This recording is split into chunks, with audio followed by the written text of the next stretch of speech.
깨진 유리창 이론이란 깨진 유리창 하나를 방치해두면 그 지점을 중심으로 범죄가 확산되기 시작한다는 이론입니다. 사소한 무질서를 방치하면 큰 문제로 이어질 가능성이 높다는 의미를 담고 있죠.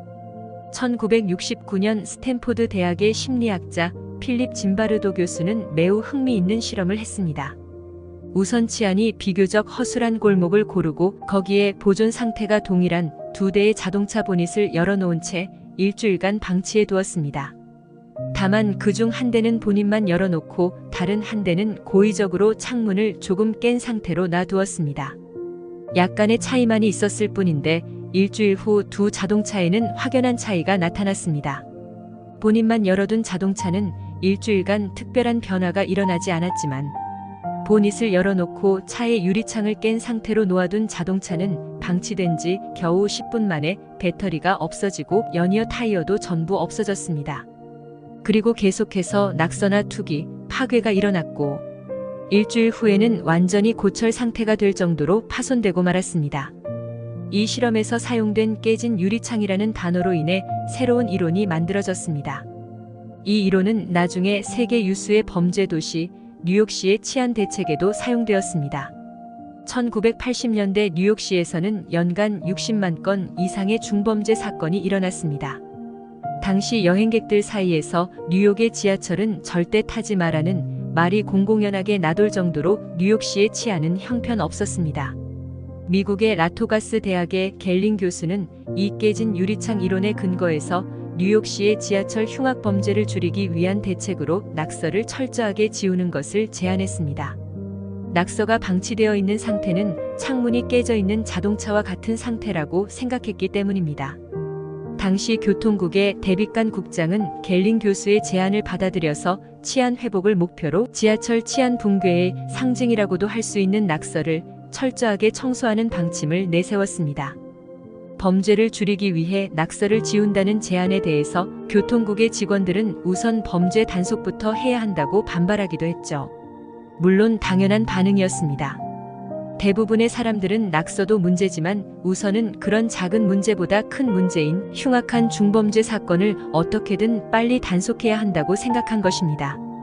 그러나 간 국장은 낙서를 지우는 방침을 단행했습니다.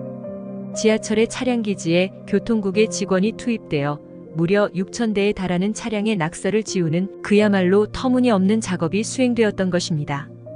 낙서가 얼마나 많았던지 지하철 낙서 지우기 프로젝트를 개시한 지 5년이 지난 뒤에서야 모든 낙서 지우기가 완료되었습니다. 낙서 지우기를 하고 나서 뉴욕시의 지하철 치안은 어떻게 되었을까요?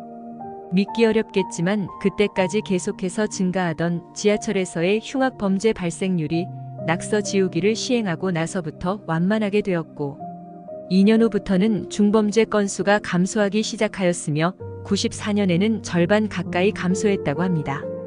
결과적으로 뉴욕의 지하철 중범죄 사건은 놀랍게도 75%나 급감했던 것입니다. 그 후 1994년 뉴욕시장에 취임한 루돌프 줄리아니 시장은 지하철에서 성과를 올린 범죄 억제 대책을 뉴욕시 경찰에도 도입했습니다. 낙서를 지우고 보행자의 신호 무시나 빈캔을 아무데나 버리기 등 경범죄의 단속을 철저하게 계속한 것입니다. 그 결과 범죄 발생 건수가 급격히 감소했고 마침내 범죄 도시의 오명을 불식시키는 데 성공했습니다. 시사하는 바가 많습니다. 그래서 작은 것부터 실천하는 성실함을 꿈꾸며 중용 23장의 번역본을 읽어봅니다. 중용 23장. 작은 일도 무시하지 않고 최선을 다해야 한다. 작은 일에도 최선을 다하면 정성스럽게 된다. 정성스럽게 되면 겉에 배어나오고, 겉에 배어나오면 겉으로 드러나고, 겉으로 드러나면 이내 밝아지고, 밝아지면 남을 감동시키고, 남을 감동시키면 이내 변하게 되고, 변하면 생육된다. 그러니 오직 세상에서 지극히 정성을 다하는 사람만이 나와 세상을 변하게 할 수 있는 것이다. 나와 세상을 변하게 하기 위해선 작은 일도 무시하지 않고 최선을 다해야 한다는 성인의 말씀이 깨진 유리창 이론을 통해 참으로 깊이 있게 느껴졌습니다.